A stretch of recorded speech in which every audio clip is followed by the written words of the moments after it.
La dernière étude des caractéristiques du champ magnétique créé par un courant portera sur les bobines de Helmholtz.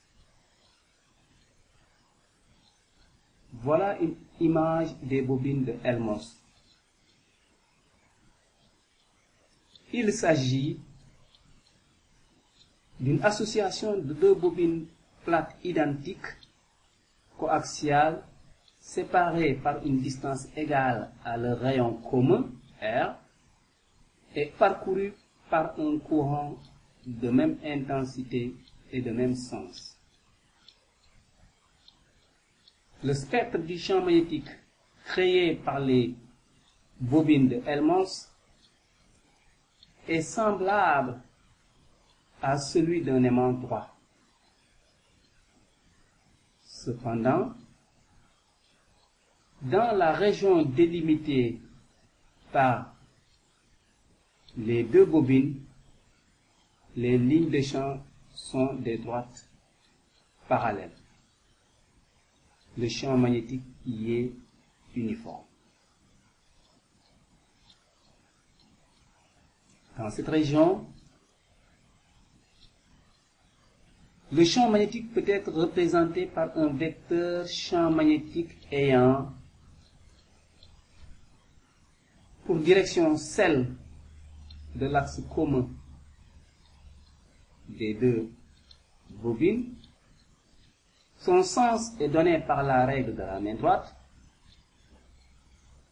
La main droite est placée parallèlement à une spire dans le sens du courant. La paume fait face à l'axe commun des deux bobines et le pouce écarté des autres doigts et restant dans le plan de la main indique le sens du vecteur champ magnétique D.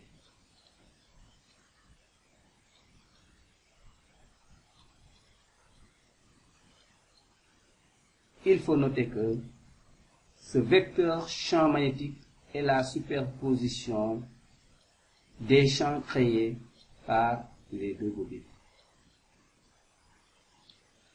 En conclusion, vous retiendrez que l'intensité du champ magnétique créé par un courant électrique est proportionnelle à l'intensité du courant électrique. Que le spectre du champ magnétique créé par une bobine est semblable à celui du champ magnétique créé par un aimant droit. Cependant,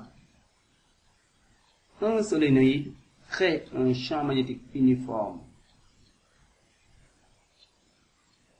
en son sein et les bobines de Helmholtz créent un champ magnétique uniforme dans la région délimitée par les deux bobines. Seulement, le champ magnétique créé par les bobines de Helmholtz est plus intense. Enfin, il faut noter que les règles d'orientation, comme la règle de la main droite et la règle du bonhomme d'Ampère, entre autres,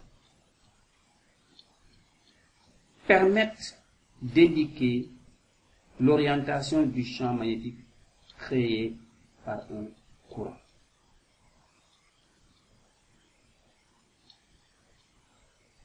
La séance qui suit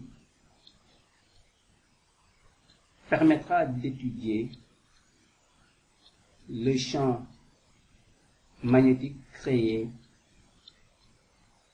par la Terre.